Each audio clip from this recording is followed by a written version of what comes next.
Share it again. Did it come up on YouTube this time? I'm not sailing just yet. Come on, catch up with Yep, me. it did. Finally did. All right, there it is.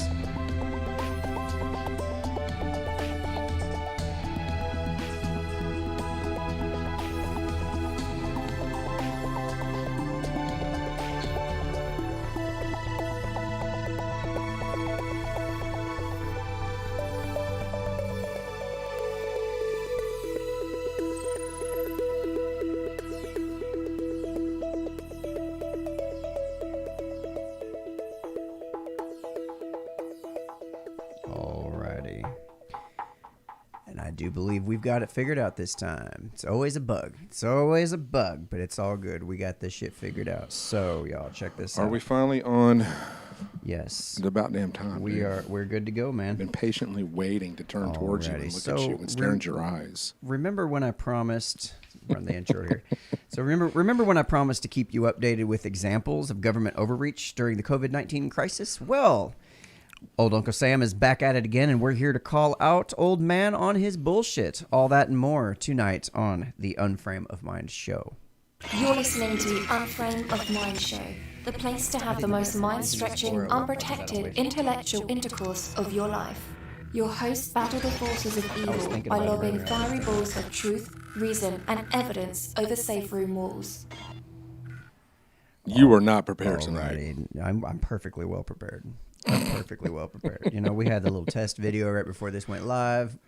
You don't have a phlebotomist? Or what the fuck is that? We worked out some of the bugs, and check this out. The lights in the whole main room are not on, so look how dark we are now. That made a big difference there, didn't it? You're smaller, yeah. Oh, you're going to make me get up and go change the lights. Well, you talk to the folks and introduce the show. First of all, this is Daniel Wagner. Yeah. The founder of the show. Unframe of Mind. I'm just a co-host. Where we have big-ass co-host. Slogans and shit. Where's the slogans? What slogan? Uncomfortable conversations without a condom and all that. Uncomfortable conversation without a condom. Welcome to the Unframe of Mind show. Welcome to the Unframe of Mind show. Jesus Christ. It's like you haven't heard this time and time and time again. I haven't. No. You should have this down pat. So welcome back to the Unframe of Mind show, where we have uncomfortable conversations without a condom. You almost got to say it like a radio DJ, like you're playing in Sunday mornings. And this is your place for highbrow ideas in lowbrow packaging. And today we've got a few little topics to cover. Something to the effect of, all the ways the government is deciding to try to take over our lives. And Surprise. Slowly but surely. I'm not surprised at all, but some people do seem to be rather surprised. So just before we get started, did you want to tell folks about what we have coming up over the course of the next 10 days or so? Yeah, so originally we had talked about taking this opportunity of all this downtime that we have between both of our jobs, since you're not going back until the end of April. I'm not going to go back to work until the 19th of April. Mm-hmm. And for the first time ever on this show, we are going to live stream for 10 days in a row. Not consecutively as far as being online for 24 hours, but for 10 days. That would be insane. Yeah. They're going to watch us sleep, take a shit, the whole nines. I know. So basically we have, let me get to the list of people we have coming up on the show. We have Kitty D'Amour coming up tomorrow at 7 o'clock. Kitty D'Amour is a drag queen. More notably famous for her Walk Away video, which has over 100,000 views. Mm-hmm. It's the video where she was taking off her makeup and all that other stuff, and it just got the attention of the Walk Away campaign. So we've got her coming up tomorrow night at 7 o'clock. Cool. John Liberty, welcome to the show. He said, nice set, love the look. Appreciate it, man. We've been working pretty hard on it. So then the return guest on April 11th, the one that everybody's going to want to tune in for, is going to be Hagatha. Right. Hagatha was a previous guest on several times. One episode in particular with Dia Beltran, where they kind of went at it back and forth. If you get a chance, go back and watch that video. There's quite a few lessons to be learned from that one. It was a lot of fun. So Hagatha will be joining us again live, 7 o'clock, our time central. That's April 11th. And then we've got Jen Lowe, who is a big-time conservative, has supported the Latinos for Trump, and big within the Republican Party. She has met Donald Trump Jr., Diamond and Silk. We originally had her on the show once before, but if you remember, when our live stream somehow just temporarily cut out. So Yep. I think we attempted to have her on for sure, but it didn't quite work out like we planned. Right. So, and then her interview is scheduled for 7 o'clock on April 12th. On April 13th, we've got Myra said to come back on the show. She's been a frequent guest. She's given us a lot of the perspectives at what goes on down at the southern border, with her only living like 11 miles from there. Yep. We have not had a chance to have Myra on since she became a legal U.S. citizen, which she did it the right way. So it'd be good to have her back on the show and just kind of talk about things with her and how her life has kind of changed a little bit, because it has in different areas. And we'll get into that on the 13th. And then on April 15th, and I'll get the DA here in a second, April 15th, David Meese, who was a part of our interview for the Life Beyond series, is set to join us for the very first time, April 15th. That interview is going to be scheduled for 7 o'clock Central Time for us, 8 o'clock Eastern for the East Coast people. This is going to give David the opportunity to talk about currently what he's got going on since the whole coronavirus outbreak, and what, kind of the things that he's doing as a freelance photographer.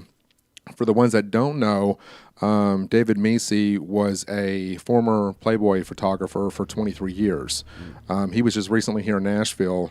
I went and had dinner with him, which it was really nice to finally meet one of the guests that we've had on. Right. And I went to dinner with him and chit-chatted, and we had a great time. Great conversation. We're looking forward to the Life Beyond series, with him included. So we'll have a chance for people to ask him questions and talk with him as well. So welcome to the show, Dia. She says, I'm here, your favorite. Yes. And finally, last but not least, if we don't have any more people added to the lineup for the 10 days of 10 live streams, Dia Beltran is scheduled to come on April 10th at 2 o'clock Central Time, which think. Depends. Well, you have to remember, Dia is in Australia, so there is a 16-hour time frame. 15 or 16. Or 15, 16, depending on what time of the year. On the time, Right. Or what's it called? Daylight savings. Yeah, daylight savings. Right. So, yes, Dia has been a former guest on the show multiple times, big supporter of the show, and we support hers as well. She'll be on with us for the first time in the new studio, along with everybody else. So we just thought this was a great opportunity to launch the new studio, new format, bring on some old guests, bring on some new guests, and then just dive right into this while we got the time off and while we have the availability to do this. So this is going to be a lot of fun. Now, with that being said, a lot of what we're going through right now is a little bit of growing pains. Lighting from cameras, sound has been sounding good, but there's a lot that we are trying to prepare as much as we can with this new studio. This is a bigger area, which means the green screen, there's a lot more wrinkles that are showing up than what there has been before. We're probably going to have to invest in a little bit more lighting, overhead lights. We're probably going to have to invest into longer cords, which I think you've already made a purchase on that. Cords are on their way. And then also a better camera, because believe it or not, from a distance, yes, we are blurry. Just a little bit. But now, if you're watching from your mobile device, or not so much. Yeah, so, looks good. Yeah, it does look good. But we are trying to be perfectionist when it comes to what we do with the show, the quality of it. Well, at least as perfectionist as we can be, considering the right. So, all things considered. John Liberty here says he's joined us from Facebook. He says ready for some news about what liberties they've taken in the wake of the virus, and that's absolutely what you came for today. So that's what we're going to cover. Yeah, sure. I just wanted to take a quick few minutes to kind of get a rundown of what is to be expected over the next 10 days. I love the fact I get to sit across from you now. I'm not so much sitting, or you're sitting in my lap. Which has been kind of nice. Yeah, even though we kind of looked like we were roughly the same height in our previous setup, you also had the experience of talking to the back of my head the whole show. Yeah, pretty much. I mean, I was watching them go bald for the last almost 2 years now. I know. How's that coming along? Anyway. I don't know. I can't tell anymore. But the good thing is, and not really so much the good thing truth be told, that's the only reason I wanted to build this new studio, so you'd quit looking at the back of my head. Yeah. That's really the only reason. I had zero other... But I will say this, I can't thank the folks enough that have been on this journey with us, I guess you want to call it, from the beginning to the end. This started back last October. We were out here laying down center blocks, and we put this. I mean, well, Daniel did the majority of it, but when I had availability, I was out here helping you as much as I possibly could.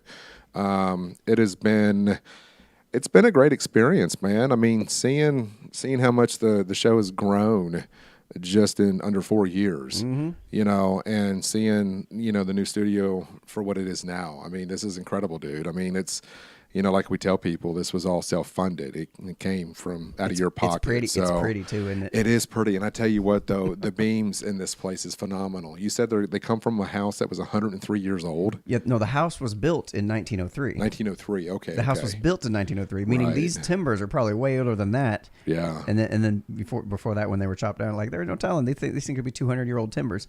Yeah, for all we know, and it's just amazing. They just pull the place together. It's great. Unfortunately, you won't see a lot of that in our setup because the green screen. That's okay. Yeah, but just thank you to everybody that is kind of stuck with us and seen the journey, and you know, have been big supporters of what we've been trying to do. And you know, to do it on your own, it takes a while to get there. But with this new studio, we can do a lot more. You know, a lot more skits, a lot more videos. We can put more furniture in here. So. Well, Puddin from Facebook says, I like the new background. John says, looks great. Sounds great on mobile. That's good. We did a little test run about an hour ago, so appreciate that. I'm glad it still sounds good. Jeremy from YouTube says, y'all need wine glasses with pinkies up in the air the way you sit in the chairs.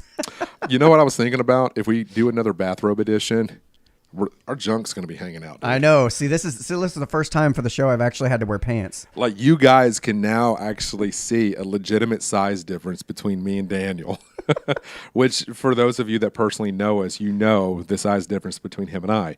I am 6'4". I'm 260 pounds. Daniel's every bit of 5'8". He's a $175, $180. Are you about that? Yeah. Yeah. So. When you look at us now, you actually see one of the reasons why we always sat down during the live show is because we did one episode where both of us were standing. Daniel did not like that, which I don't blame him because it was a bit of a challenge for the camera. Yeah, it was more the camera framing. And if I wasn't as tall as I am, it wouldn't have been an issue. Next time you just get on your knees and we'll call it even.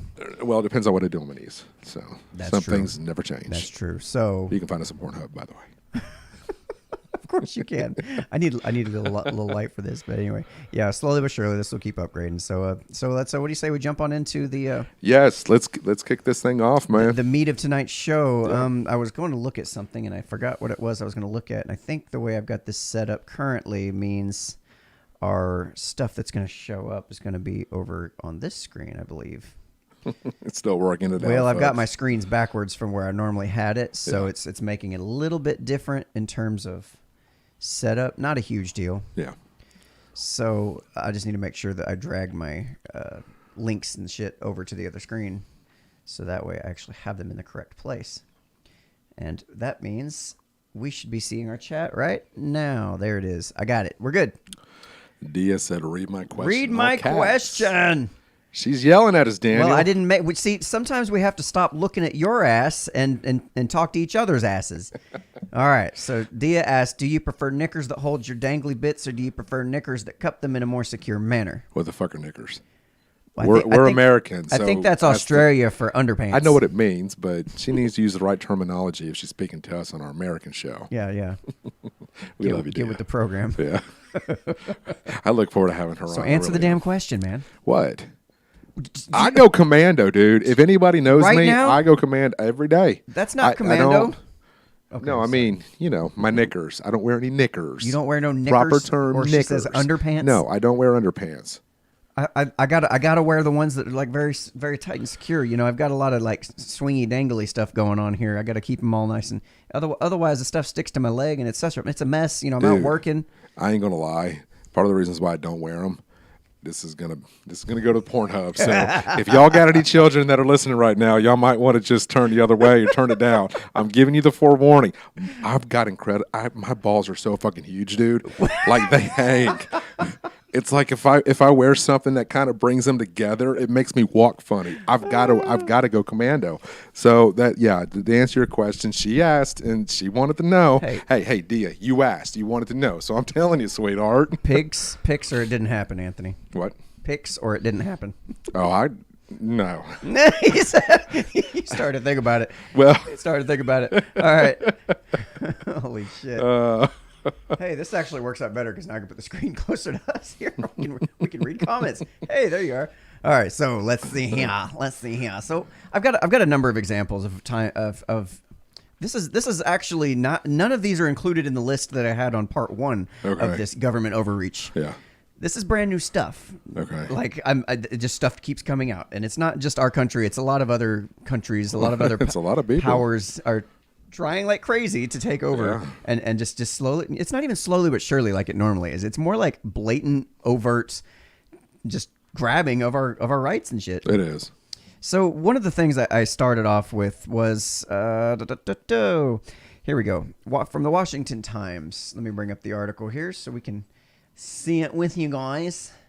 And I'm going to have to get this a little bit more smoothed out so I can figure out. Anyway, so this is from the Washington Times. San Diego citizens face a $1,000 coronavirus fines, jail time for, quote, watching the sunset at beaches. Yeah, and quoted here in the article, this is very telling. Lieutenant Baggs says, it's not that we're trying to be mean or exert unnecessary authority. We're dealing with a crisis at this point. We want compliance from everybody because this is lives that we're trying to save. Wait a minute. First of all, are they outside in a large group, or are they in their cars watching the sunset? How is this? Well, I haven't read the article, so that's why I'm kind of asking the question. Yeah. So, it says San Diego officials are issuing tickets and threatening jail time for anyone who heads to the beach to catch the sunset during California's stay-at-home order to combat the coronavirus outbreak. Quote, we've gotten to the point that we've had to escalate, and now we're doing enforcement, Lieutenant Amber Baggs of the San Diego Sheriff's Department office said Saturday during a recorded message. The office said 22 people were cited for, quote, unquote, watching the sunset and, quote, unquote, having picnics near the beach in Encinitas, a local ABC affiliate reported. Anyway, it's not that we're trying to be, like I said before, it's not that we're trying to be mean or exert unnecessary authority. We're dealing with a crisis at this point. Now, anywhere in the Constitution, for example, do you remember the part where it says that we have our freedoms unless we're trying to save other people's lives, or anything to that kind of that wording, or anything close to like that? I don't think that's quite how this works. And they said, we just want compliance from everybody because this is lives that we're trying to save. I mean, if that's the case, I mean, you would just have to make the speed limit 5 miles an hour, and you've saved more lives than you can possibly think of, due to crashes and shit. Like, obviously, that logic can only take you so far. Yeah, I just don't like the fact that, it infringes on your constitutional right to be able to do what you want to do. There's no laws. I mean, there's a process that has to kind of go into place here in order for this to play out. Now, okay, fine. This is something that I would take to court and fight them over because legitimately you're trying to tell me what to do. Now, if I'm in a situation where I am exercising that 6-foot rule, now I don't know how California is over there. They do some weird shit, but I mean, I can get it if I'm literally like in a group setting of 15, 20 people. I can understand that. But if it's just a couple that's out there watching the sunset, what the fuck are you doing messing with them? Yeah, honestly, I don't care if it's 1,000 people out there watching the sunset and they're all sitting on each other's laps, quite frankly. But do you honestly think that's I mean, with what's going on in the world right now, do you think that it's okay for 15, 20, 30, 40 people congregating in one spot? Well, whether I feel like it's okay or not is not really the question at hand here. The question at hand is more to do with our constitutional rights. But that's what I'm asking. For them to come in and decide to exercise that kind of power over people, right, and to force them, because here's one thing about the state that most people don't seem to understand is they only have one tool in their tool belt. Mm-hmm. They only have the tool to escalate until you either comply or die. Like, that's all they can do.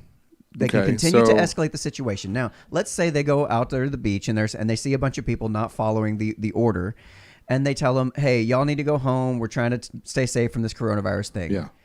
Some of them might go home, but some of them might say, you know what, fuck you, buddy, I'm staying here. So what would you do? What would you suggest they do then?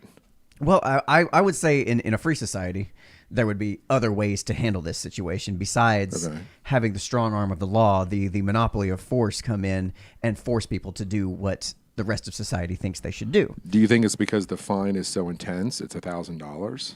Oh, no. The reason they keep increasing the fine is because people aren't complying. They aren't doing what the law says. It's another example of them escalating the situation. Right. It's just another example of escalation.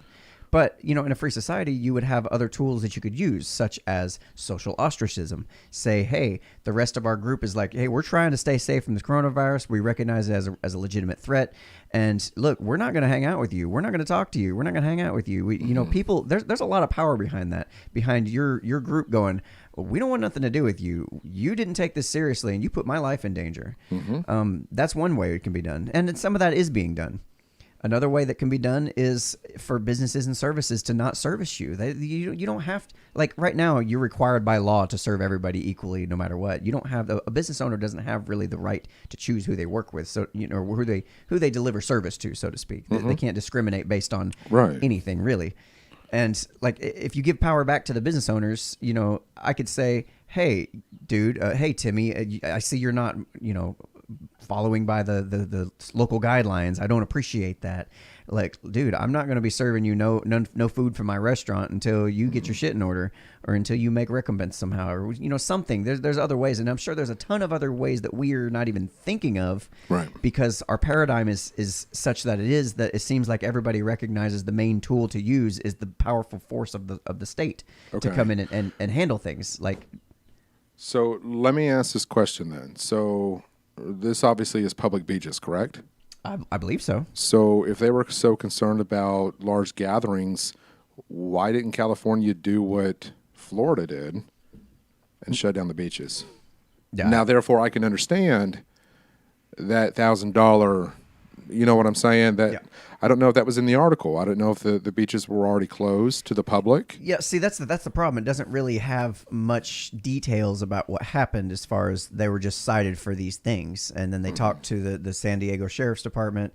Let's see. San Diego Sheriff Bill Gore reiterated the message with a tweet reading, quote, everyone is required to stay home except to get food, care for a relative or friend, get necessarily health care, or go to an essential job. 22 people were cited near the beach.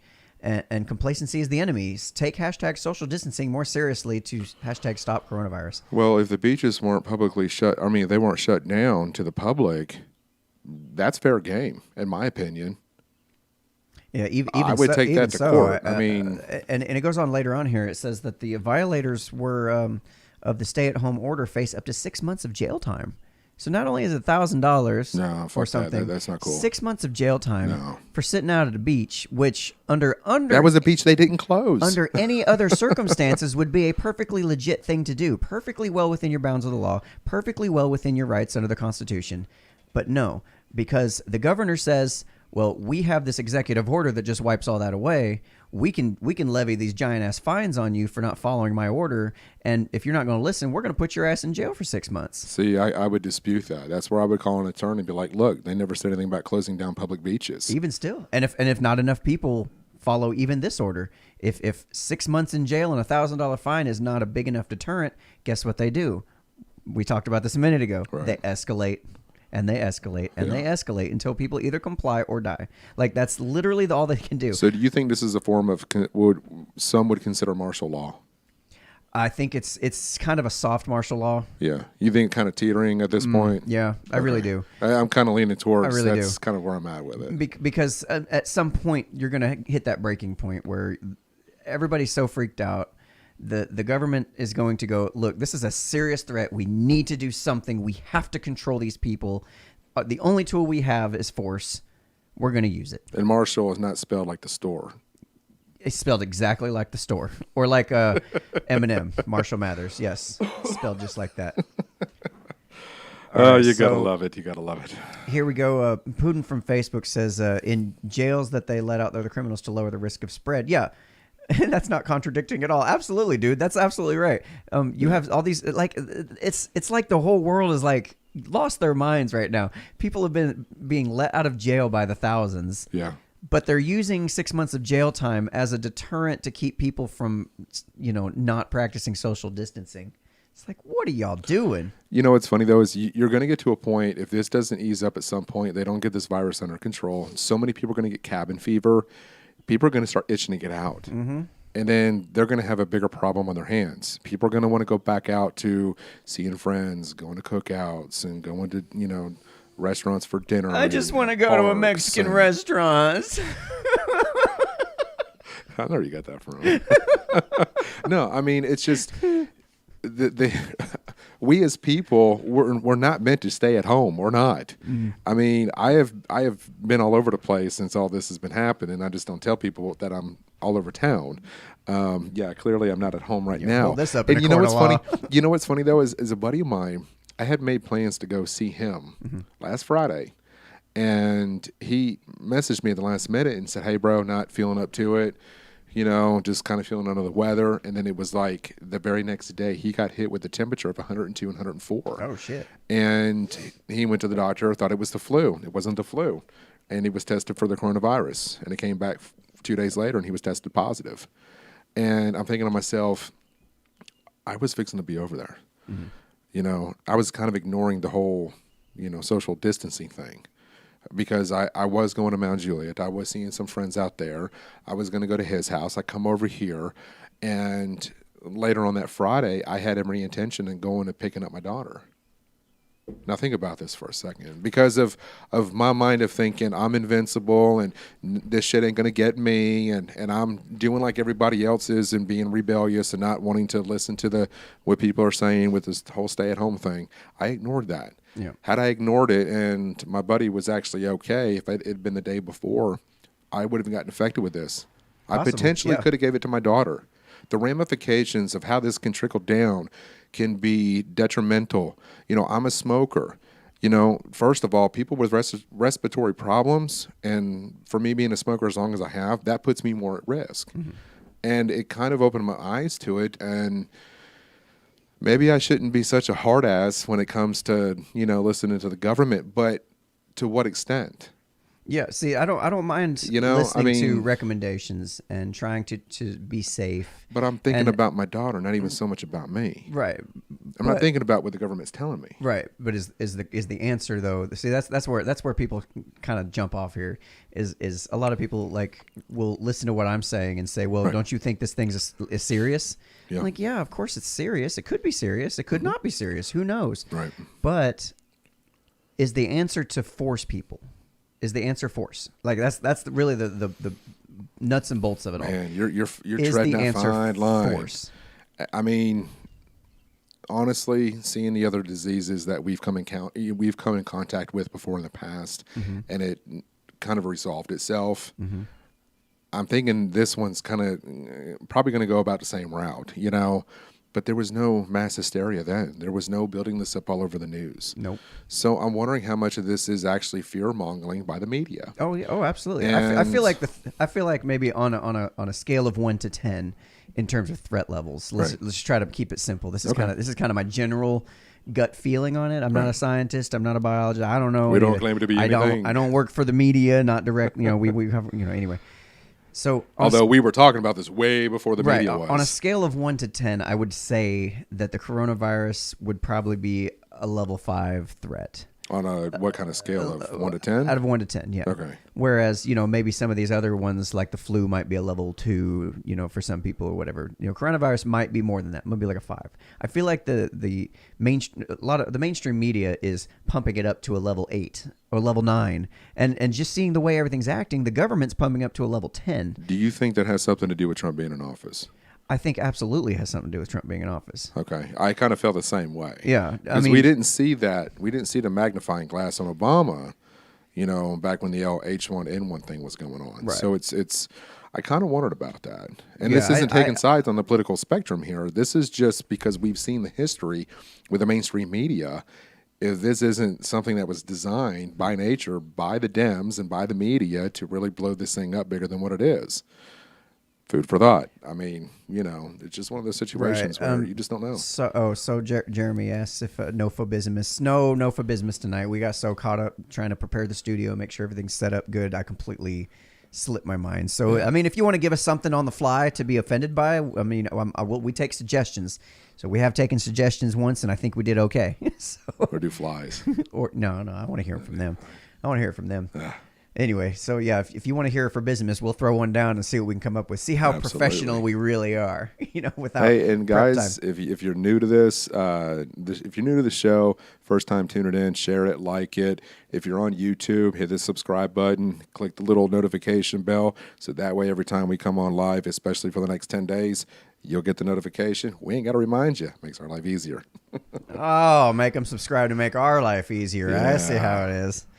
He always takes the easy road. I don't understand it. I enjoy going out and notifying 1,000 people individually before each show. Yeah. Just kidding. All right, so let me see. I'm trying to go back to the comments here, but let me get to the other. Let me get to the other articles here we got going on, so we don't end up missing more of these examples. So from the new IB Times. Oh, let me bring that one up there. Number 5. Okay. So, COVID-19 Kentucky update. Judges order ankle monitor for coronavirus patients refusing quarantine. This was about a week ago when this one came out. I think it came out after we did our show, and I already had those notes. Yeah. But I think it's 2 weeks since I did that part 1 of this one. Anyway, key points here. Kentucky judges over order COVID-19 patients to wear ankle monitors for refusing quarantine. They are not being charged with a crime, but it's a matter of public safety. To health officials, this is a well-suited solution for those not following guidelines. No. You feel like that's the line too far? That's using force to try to get people. It's again, low-level martial law. Yeah, no, right? This is a little higher than low level. You think this is a little higher than low level? You are putting a monitoring device on somebody's ankle. You have now stepped over that threshold of, you're constitutionally violating somebody's rights. Even though we're saying we're not going to charge you with a crime. It does not matter, no. You are literally doing something against my will that I refused to take, and you're not going to charge me for that. Yeah, absolutely not. Well, they're going to. I guarantee you, if enough people stop following the order with the ankle bracelets on, because why would I listen to the order? I'm not going to get charged with a crime. They're going to start charging for. I mean, you've seen it already. I don't give a shit. You've seen it already. Escalation. No, again, people in Kentucky. It's the same pattern over and over again. People in Kentucky refuse this shit. Yeah, I think this was. I am encouraging this is the mayor of. I think this was in Louisville. I don't give a shit where of all it's places. I don't care if it's in. I'm just saying. Think about how populous Louisville, Kentucky is. You've been through there before. Yeah, I've spent some time in Louisville. That's a big old city. I think that's a huge city. Lots of people, and now they're all kind of being told, "Hey, you got to wear an ankle bracelet if you want to break the order." No. So. I don't get it. Mayor Greg Fischer's team addressed the ankle bracelets during a Facebook Live briefing March 31st, citing the safety of the community. The order for wearing tracking devices is essential if the patient is refusing to follow the coronavirus guidelines. See, that's how they always do it. They sneak it in through a number of venues. They talk about they dangle children in front of you. They say, "Oh, it's for the kids. Oh, look at this poor child in this photo here. Don't you want what's best for that child?" Or they'll do it like this, where that's not propaganda, if I've ever seen it. Or here they'll say it's it's for they said the safety of the community, for the public good. Anytime you hear those words, your red flags need to start flying up, because you know that they're just trying to shove some bullshit in your ass. You know damn well that this is not for the public safety. There's other ways you can do, or the good of the community. You know damn well that's not what they're actually about. They want to control. They want more power. That's what they want. That's what they go for. I mean, this whole article is pretty cut and dry. This is overstepping the bounds of your constitutional rights. Yeah. I am totally against this, and for anybody in Kentucky, I fully support you not accepting or wearing this device. Yeah. So and getting the hell, if I'm getting an ankle bracelet put on me, and I'm being told to stay home, and I'm being told I'm not charged with crime, that makes me want to go out even more. I'm sorry, I'm just that guy. I'm going to break the whole order. Just because you've gone this far. But here is the thing, Daniel, is that people need to start stepping up to our government. Stop laying down to this shit. There's more of us than there is of them. People forget this shit. There absolutely is. It irritates me, man. There absolutely is. So, we are bigger than numbers than the government will ever be. Just please, folks, remember that. All right. So this let me check the comments, see if there's anything new. So let's see. You said Louisville wrong, assholes. Yeah. All right. So thank you, Nathaniel E., for commenting on the nice studio. I appreciate it. Apparently, Restream said we got 100 messages today with Restream check. Hey, congratulations. We're awesome. We need to have you all in here more often. This is a lot of fun. Yeah. I really, really look forward to the audience interaction. So Putin from Facebook says, and the way things are going, they will get it. So I'm assuming that was said after we said something, so I'm not sure what we said that spurred that one. So try to give us a little more context on what you mean there. Stop telling me how to die. Anyway, so back to Breitbart article here. Let me see here. Andrew Cuomo scolds New Yorkers for slacking off on social distancing, raises fine to $1,000. Now, this is a bigger story that I'm sure most people have heard of. Cuomo urged local governments to do more to enforce social distancing rules and raise the fine for violating the protocols from $500 to $1,000. He's wow, like, man. Again, like I said, escalation. That's the only tool they have. That's the tool they're going to use. It's fear. And in this case, we're going to escalate. $500, people didn't take it seriously. Coronavirus is getting worse, so we're going to have to raise it to $1,000. You know what, though? Here's my thing, Daniel. If people want to take that risk and that chance, that is their own personal right to put their health in jeopardy. If they put their health in jeopardy, and they are the ones that have to deal with the consequences. Right. Well, so the government needs to step the fuck out of this. Absolutely. And leave it alone. Now, here's the counter argument to that. What I hear a lot of people saying, and I do understand where it comes from, is they will say, "Well, sure, you have a right to take your own health into your own hands, but you don't have a right to take everyone else's health into your hands." Basically, by going out in public, you are chancing spreading it around to other people. Now, my counter argument to even that is that we do this. The same thing could be said for about people who drink and drive. We do this every day. And there's laws against that, though. Right. There are laws against that. I mean, this is one of those situations that we can go back and forth and have counter arguments here and there, but ultimately, at the end of the day, people are going to do what they want to do. Mm-hmm. We know this. Mm-hmm.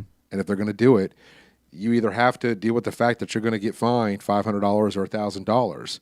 Yeah. Or not. I'm just not okay with punishing people over this. I mean, no. A better example. I got where you're going with that, and I think a better example might be something like all of the other viruses that we pass around on the daily. Another example might be just going out, just like I said earlier, just generally driving. We take our lives into our hands every single time we drive. Dude, the flu kills more people. Well, I mean, the laws on driving, the laws on the streets are set up in such a way where, we do take a certain amount of risk. Like I said, if you wanted to prevent all deaths from driving, just lower the speed limit to like 5 miles an hour and like nobody would die. It's like there's ways to do it. I'd counter that and say, you know what? When the flu gets above 20,000 nationwide, then let's turn that into a pandemic and get that under control, and let's start finding people. But until then, no, you're not going to find me. I'm okay with not even then. I don't see this kind of panic and outrage, and this level of action by the government over anything else. Like never over anything else have we seen this before. Where is this kind of action with people with heart disease, cancer, AIDS? Yes, yeah. Like, I mean, I would hate. This is shit that we deal with every day, dude. Like, bring up the numbers. Like, that death, people die every day. People die all the time. Yeah, we take our lives in our hands. This is where I have a problem with people being fined for this virus and social distancing. I mean, if you want me to be a complete and total prick, how about we close all the McDonald's, all the fast food restaurants that make people morbidly obese in this country, and diabetes, goes through the roof. Heart problems go through the roof. You really want to tackle some bigger issues in the coronavirus? Let's shut down fast food. Shut it all down. Yeah, I like this comment here. I mean, come on. Somebody says, force them out of work and then fine them. I think that's just about enough of this silliness. And then somebody responded, keep backing defenseless dogs into a corner and beating them, and eventually they'll come out defending themselves. They will. You'll get bit. Yep. Absolutely. You want to lower your tax revenue for your city? Keep passing stupid shit like this, and suddenly everybody's going to move out. People aren't going to put up with that for long. But again, they'll either leave or they'll fight back or they'll do something to that effect. But that's my point. There's more of us than there is of them. Mm-hmm. And as long as they have the fear and people's, that's in their mind, mm-hmm. the government will always control you until you're smart enough to realize there's more of us than there is of them. Yeah. Here's an interesting thought that just came to mind is, back before we had, say, birth control and stuff, mm-hmm. You mean we had to use common sense? Right. There was ways that society dealt with keeping birth control or birth rates down, or keeping keeping young values, morals, keeping young couples safer, or keeping them from, basically you would have, if you went on a date, you'd have to have somebody along with you to watch the dates. I forgot what the word. A chaperone for the date. You would have to have something like that. You would have to go through different little steps, little socially acceptable steps to get there. Right. And if you didn't, you were kind of socially ostracized, which kind of in its own way meant a certain death for you. Like, you needed to be part of society. Like, you needed to lean on the members of your tribe around you. Mm-hmm. And, like, for example, when young women would become pregnant, they would go and have to go hide it from the family. Would have to hide it. They'd have to make a whole big old thing about it. Little Sarah's going off to some camp for summer. She'll be back after a while, and when she comes back, the baby's gone to somewhere else. And they spent so much effort and energy hiding that, because they knew they knew what that would do to their reputation. Yeah, absolutely. So these are things that you don't need government force to enact, is what I'm saying. Yeah. There is a certain power in social ostracism that people underestimate. And I feel like as long as we have the government giving these like benefits, these safety nets, these "we'll save you from your bad choices" type of things, people aren't as beholden to their community to behave a certain way, to behave to a certain standard. Does that make sense? No, it does. And I have a point to kind of follow up with that. So last weekend, I was supposed to go to my buddy's house. Yeah. And then afterwards, I was supposed to go get Kel. Right. Well, Kel's mom contacted me and said, I don't feel comfortable with her being in Murfreesboro. Yeah. Okay. Yes, I just gave out where I live at, but whoops, nobody really knows. She didn't feel comfortable because the actual outbreak itself here, the numbers are higher than where they live at. Her mom felt more comfortable with Kelly being home with her. They live in a rural part of Tennessee that the population is very, very low. Mm-hmm. Kelly's chances of obviously getting it could have been greater now that we see what happened. Mm-hmm. And then her mom coming in behind me and saying, yeah, I feel better with her at home. If you want to come down here and see her, I have no problem with that. So we kind of worked out an arrangement where a couple of times during the week, I'll go down and have lunch with her. There's not a whole lot of places I can take her, but you know what? It's still time with my daughter. Doesn't care what we're doing. Yeah. We could go to the park, walk around, while trying to minimize the chances here impact for her are a little bit greater than say where it is where they live at. And I have to respect her mom's decision on this. This was something we both agreed on. Yes, she kind of, I wouldn't say forced me into this situation, but I don't want there to be problems between me and my ex-wife when it comes to my daughter. Right. I'm going to try to compromise with her. Okay, let's figure this out. She doesn't feel comfortable bringing me, for me to bring Kelly here.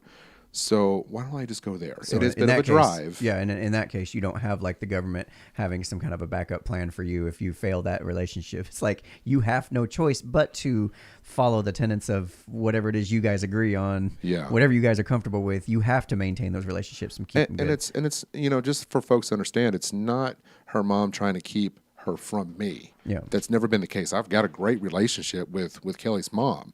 Always have. It's just she feels so strongly about the social distancing and the population here is higher, and there's been more cases here. So to kind of further your point behind this is that we made the decision, not me, not the government telling us what to do. We as parents decided what was the best interest for me and my daughter, because now had it been where her mom agreed for me to go pick up Kelly and I was exposed to my buddy, I would have gave Kelly coronavirus. Yeah, potentially. I mean, potentially that could have been the worst case scenario, but it never happened. So it's just, I guess it's all according to how you want to look at it, man. Exactly right. Exactly. It's not easy. It's not an easy situation for sure. Right. Yep. Yeah, he's saying Kelly. I think it's Kelly with a Y though. Putin from Facebook says, "I have a daughter named Kelly too." Is that the name you're saying? Yes, sir, Kelly. And he forgot where you lived already. So don't worry, it's fine. It's not like we can't rewind these videos and go find out and start doxing people. No, don't worry about it. Dude, if we wanted to be doxed, we could. There's so much information on the internet about us. We've got about 15 minutes left, so I want to move this forward a little bit more. There was something I wrote, the article. I don't know if we mentioned it here or on one of the earlier videos. I don't think we did. No. anyway, there was something I wrote that I wanted to read here online on this stream for those of you who missed it, because I think it really highlights kind of where my feelings are on this whole thing. And this came after Governor Bill Lee of our state decided he was going to pass a stay-at-home order, forcing me to stay home, forcing people to stay home in general. Obviously, that hasn't worked with me. Yeah, it hasn't worked with you. I mean, you kind of have the paperwork, to get out as an excuse, kind of. I mean, so here. Oh, hey, DJ Pyrite. He didn't know we were on Twitch. Yeah, we stream to Twitch too, but we don't get any interaction over there. So we just got started there. We're hoping to build it out and, hey, share it with your other Twitch friends if you want to. That would be awesome. Sharing is caring. Sharing is caring. And caring is not what Governor Bill Lee's doing. Anyway, so let me... Stupid. Just because the set's changed doesn't mean we have. That's right. That's right. So, let me see. There's a quote from the article that I grabbed it from. I didn't get the link to the article, but the quote goes like this. Lee instructed officers to use force of the law when people don't comply.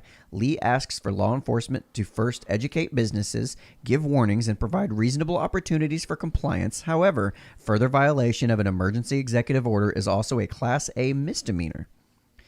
So, this is where I hopped in. And for those familiar with state power and the implicit gun in the room, you and I both know what will happen if orders are not obeyed. This is what we've been talking about. Law enforcement has one tool in their tool belt: escalate until you comply or die. This is the moment when I say literally fuck any cop that actually enforces this crap. I'm sorry, but when it comes to overt, obvious violations of our constitutional rights, quite frankly, I don't give a shit about your immunocompromised grandmother. If the government and the media wish to suggest we stay at home, that's fine. If my community wishes to shame and ostracize me for going out, that's perfectly acceptable within the confines of the NAP, for the non-aggression principle, for those of you who don't know. If businesses wish not to sell me their products, great. Years ago, I spoke with my military friend about how they would handle the situation like this. They reassured me that they would completely disregard any order that directly violates the dictates of the U.S. Constitution. I hope that they have the integrity required to make these tough decisions. I hope that law enforcement will #ignore the order. I guess I did link the article for that. Whoops, it's on the next page. There it is. That kind of just, in a nutshell, sums up everything that I feel it needs to be said about this. It's like, you got to wonder how seriously the rank and file officers are going to take this. How much are they going to actually enforce this order? From what I understand from some of the law enforcement officer friends or even military friends that I have, they kind of looked at it like, okay, we're gonna come in and we're gonna try to reason with you, make sure slap on the wrist. Yeah, we're not really looking for any kind of like confrontation. We're just trying to just let you know. And that's what that said, is first go in and educate, offer reasonable opportunity for compliance. But then again, if they don't comply, you have to escalate. Right. I mean, because at some point the cops aren't going to give up. They're just not going to give up. They're not going to finally recognize your level of force and say, okay, fine, we submit, we give up. No, they're going to escalate. They're going to call their friends. This is where that conversation ended on that Facebook thread, is when I brought this up, is I just kept asking, okay, then what if that person doesn't listen to that? Okay, then what if the person doesn't listen to that? Okay, what about if they don't listen to even that? And eventually the conversation just stops, because they know where this is going. They know where they have to go. They have to call in backup. They got to call the troops in. We got to get a bunch of guys down in there. We got to get SWAT in there. We got to start really escalating the situation until the point that we win as the government or the state agencies. We will win. It just depends on how far you're willing to take it, is the question. That's what scares me. Is like, I don't know. That's just where I just felt at that point. Like I said, I don't give a shit about your immunocompromised grandmother. Right. That's a whole nother world of issues when it comes right down to it. So let me ask you this: do you think that we're on a point now to where we could actually see some of this be enacted, as far as there's going to be people that are just going to be resisting either being taken in or going to court over these fines? I don't know. I hope that in a couple of weeks this all goes away and we go back to normal. We ain't going to happen. But this is an election year. Remember that. But the damage has already been done, right? As far as the powers that be, if you will, have tested the waters, and they seen what would happen if they put an obvious violation of the Constitution in the form of an emergency executive order. And now people, now they see how people will actually react. They won't. They'll just do what they say. That's not good, dude. Meaning, in the future, we're more likely to see more of this more often. We have never seen anything like this. This is brand spanking shiny new. We've never seen this before.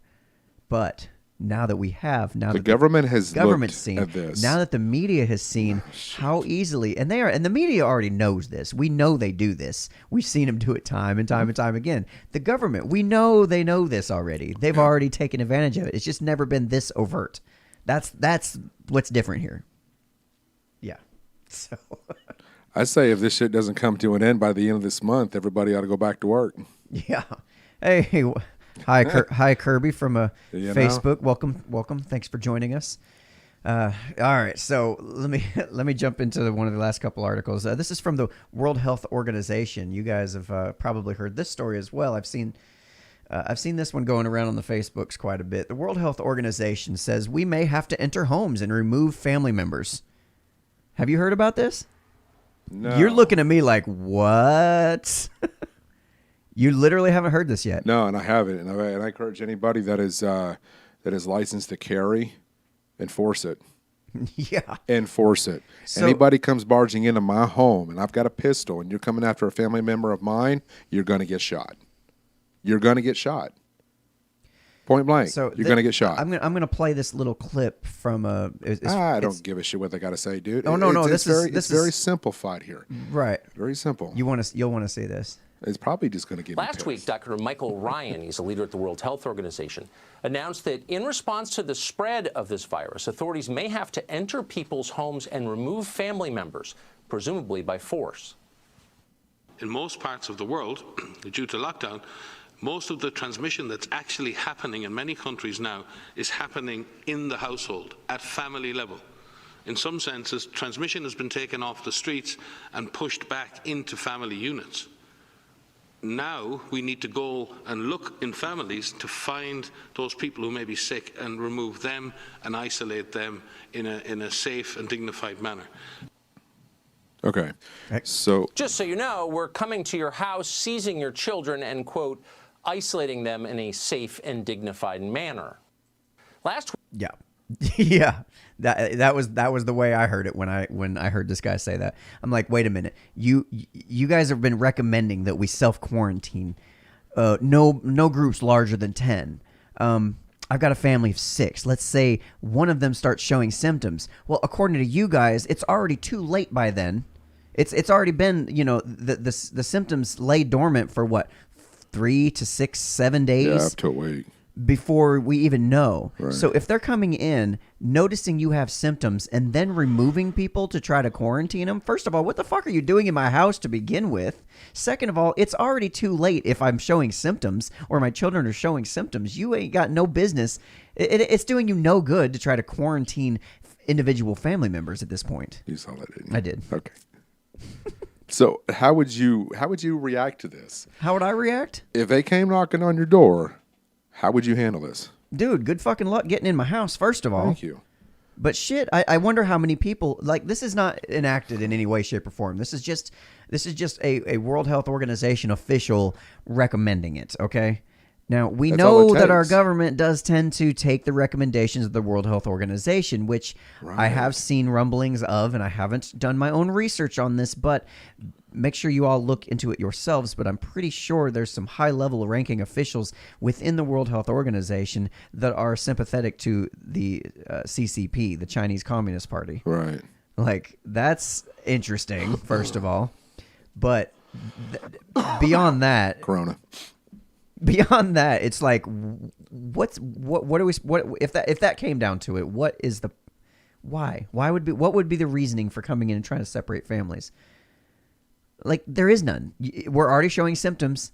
That means I've already been spreading it around my household for at least 3 or 4 days. The rest of my family's going to have it, more than likely. I really hope that the Democrats really, really go against this, since they are the ones that are big about tearing families apart.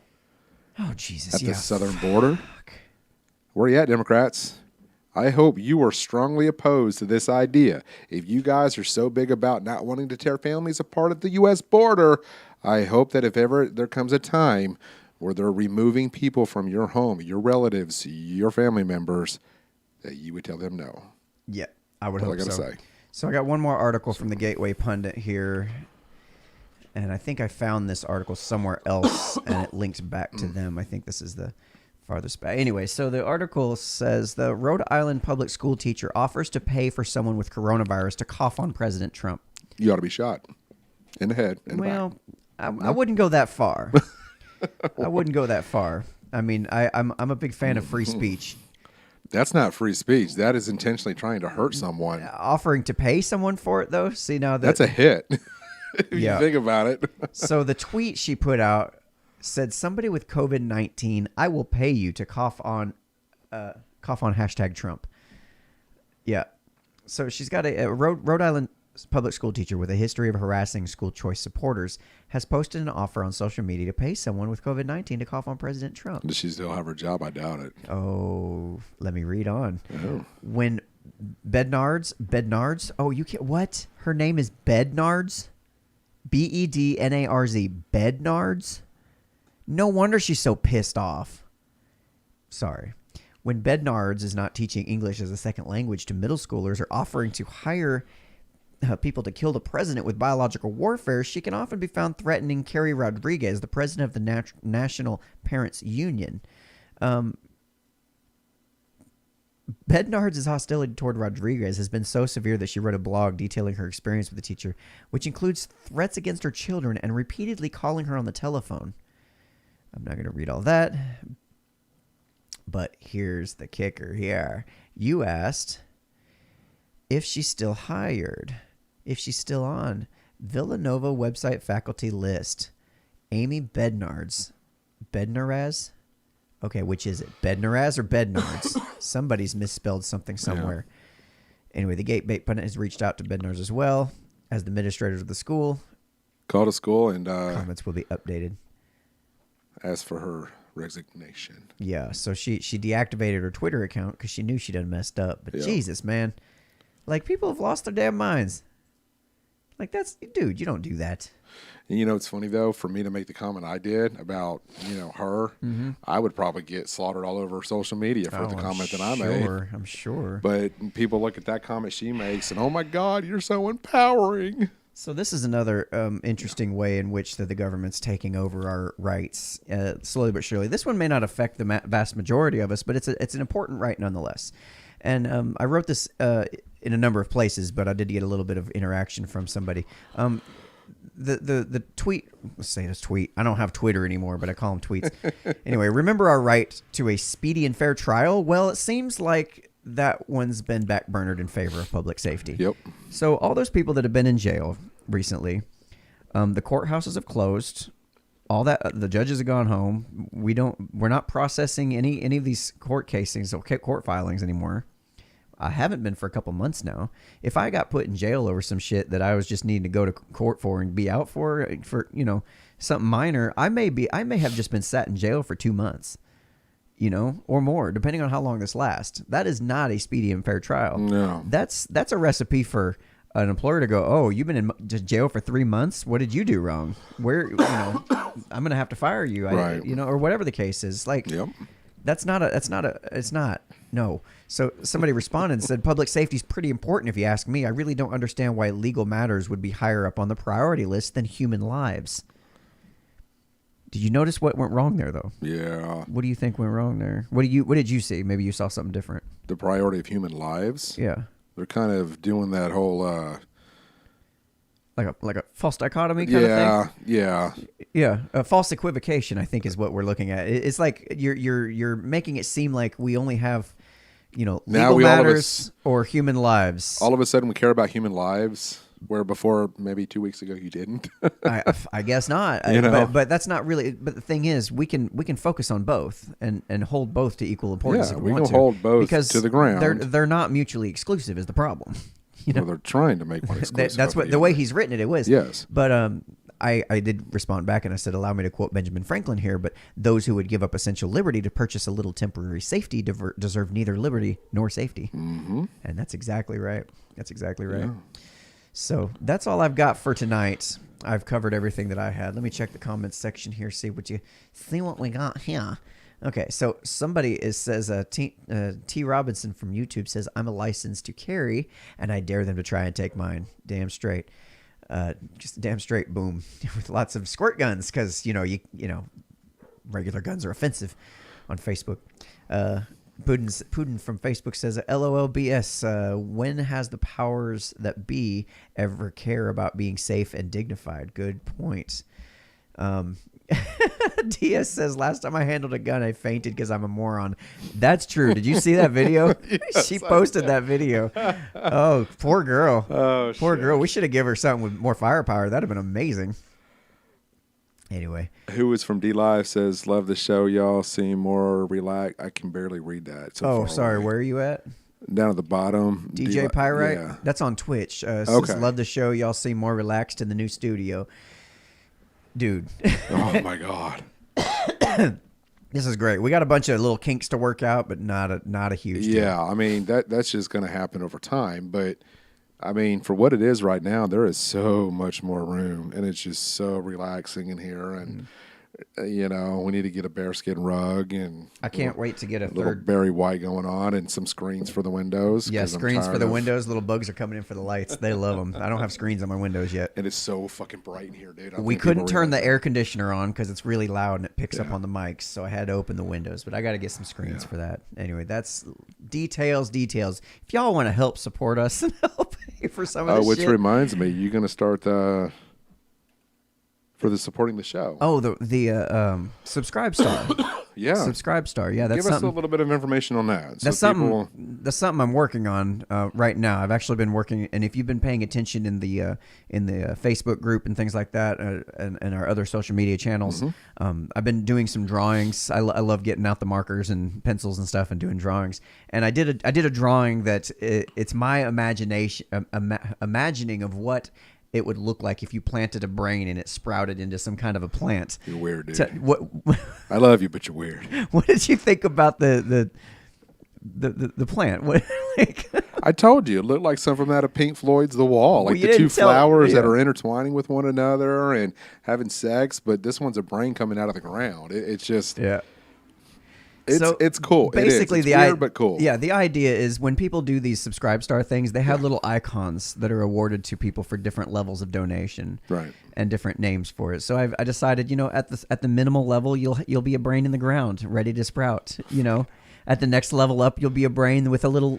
Dude, we're trying to get people to. It's awesome. To subscribe. It's awesome. To donate. I'm working on it. But anyways, cost is what, maybe $3 a month, if that. Yeah, minimum level $3 a month. That would be like $3. any bit of that would help. And I think what we talked about is doing some special shows and stuff that are just for subscribers only. A lot of people are going to this model because it does help encourage people to help support the people, the creators that they enjoy. So I mean, that's. Dude, you go back and look at some of the guests we've had on the show. Pretty notable figures. So far, Enrique Tarrio, more to come. Enrique Tarrio running for Congress. We've had him on the show not once but twice. We've got interviews that are sitting in the dormant layer somewhere, and they're going to be released here in the next couple of months, which is the Life Beyond series. That's true. Which wouldn't be a bad idea to go private with that. Be a subscriber. Well, I don't know yet. Check it out. I don't know yet. We'll talk about that. We'll figure We're out the still details. playing it around a little bit. Yep. So definitely check that out. As that comes about. There's so much. At any rate.